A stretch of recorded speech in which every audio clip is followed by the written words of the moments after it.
It's almost spring, it's winter, but it's time for us to set up the greenhouse for seed starting. So you can see we still have a lot of snow on the ground. So I'm gonna go in and try to see how the greenhouse looks right now. As you can see, we have a lot of dead plants. We have a few other things that don't completely die in here, like herbs and onions and stuff like that. But the rest of the tropical plants, everything was dead. We cleaned up a little bit in the fall. We tried to clean up as much as we could with the cold weather and everything.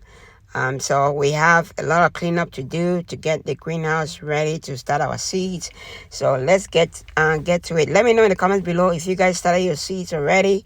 We started some of our seeds already indoors, and so we're just gonna move some of them out here and then add some new ones. So if you haven't seen those videos, check out the videos.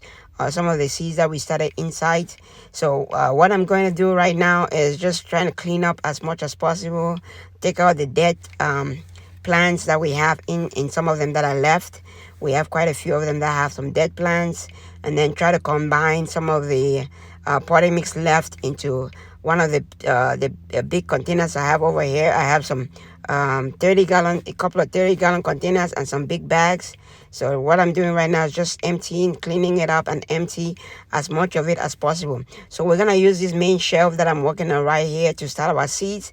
And part of it is going to be for our tropical plants that we brought them inside for the during the winter. So the reason we brought in some of the tropical plants is because we can't readily get seeds for them.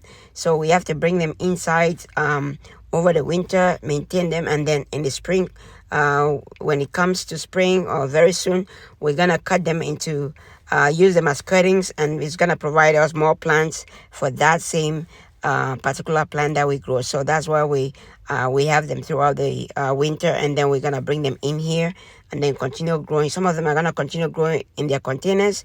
Then we're gonna cut most of it into cuttings that we're gonna use to provide more plants for the greenhouse and for the garden. So right now, like you've seen, I'm cleaning up as much of it as possible. So since this is gonna be the main shelf, I'm gonna try to finish this shelf first, pull out anything that we have in the back. So what we are planning to do is make a greenhouse inside a greenhouse, and the reason for doing that is to maintain the temperature on that particular shelf. So we're gonna use these two shelves right here for our seed starting and for our tropical plants, and that's gonna ensure that during the winter, right now until the winter is over, we're gonna only hit this shelf. We're not gonna hit the whole greenhouse. Hitting the whole greenhouse is gonna be expensive to do, and we don't have a lot of plants to occupy or to hit up the whole greenhouse. So we're gonna put our seedlings in this shelf. We're gonna put a few tropical plants that we have. I think we have about 8 or 10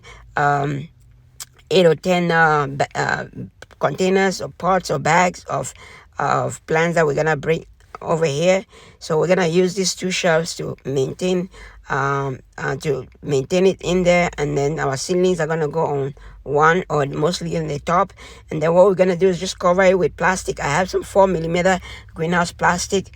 I'm gonna use that to cover it as much as I can, and then put a heater in there. So another reason why I'm doing it is very early in the middle of winter is because I got a Vevor heater, and for what I've heard so far with the Vevor heater, it says very good. So I'm gonna try it. I'm gonna let you guys know how it does throughout the process. Hopefully within the next couple of weeks, I'm gonna let you know how it does. But I'm gonna put that Vevor heater in here on that shelf. It's gonna occupy these two shelves. It's gonna provide temperature, and this the Vevor heaters, I know it's gonna mostly come on at night when the temperature falls, because during the day the temperature in here gets to 60s, 70s. Even in the winter, it's at night that when there's no sunlight, the temperature drops. It drops drastically to like 30 or 20. So the putting it in the Vevor heater in this small enclosure and making sure I close it as much as possible is gonna maintain the temperature. I'm gonna try to maintain the temperature in here for to be like 60, because like I said, the tropical plants and the seedlings that we're doing over here, we want to make sure that they stay vibrant and they germinate and they do well. So I'm going to maintain it 60-degree temperature on the shelf. So now I have a few containers that we have in the back.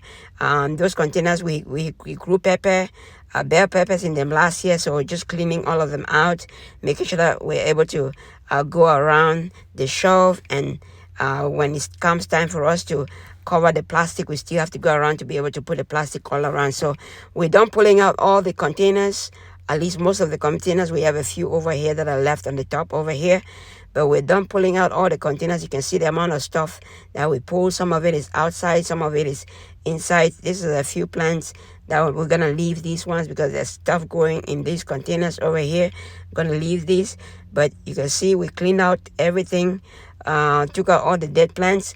So the goal now is I'm just using this blower. This blower is awesome. It was able to blow away most of the dirt and the soil and the potting mix that we had over here. So I'm just using it to blow out everything. And then now I'm using this pressure washer. The pressure washer is a battery powered pressure washer. I have it in my shop. It's a battery pressure washer. Just spraying some chemicals on it. This is mostly Dawn dish soap and baking soda, just to clean up the shelves as much as possible. We want to, especially with seedlings, we want to limit the amount of bacteria or fungi or whatever you can easily come across, because it can easily kill your seedlings. So I'm trying to clean them as much as possible. So after spraying it with a soap, I'm going to use the same pressure washer, and then just clean it up completely. So I'm going to have the link for everything that I use in here in the description below. So that is it for the cleaning process. So the next thing is to adjust the shelves. So these shelves, I made these shelves a couple of years ago. I have a video that shows you how you can make these shelves. The adjustable shelves, I can use them for seed starting and also adjust them later on to grow large plants. So now I'm just adjusting them based on what I have. I am also putting a few 5-gallon buckets of water underneath here to absorb some of the water and maintain the temperature in here. That way it reduces the amount of heating that we need to hit the shelf.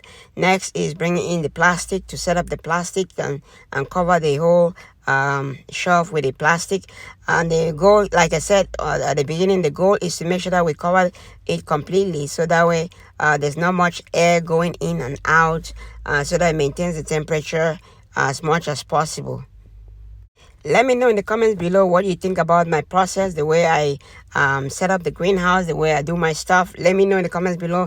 If you have any suggestions on other things that I can do to improve it, let me know in the comments below. Always welcome suggestions and other tips and stuff like that. But like I said, I've been doing this for the past few years, and this is what I do every spring or every winter, beginning of spring, to get my greenhouse ready for seed starting. This is it for this part, so stay tuned for the next part, which will be bringing everything in, setting everything up, and hopefully you guys will gonna be able to see that. So like, comment, save, follow to make sure that you're able to see the next part.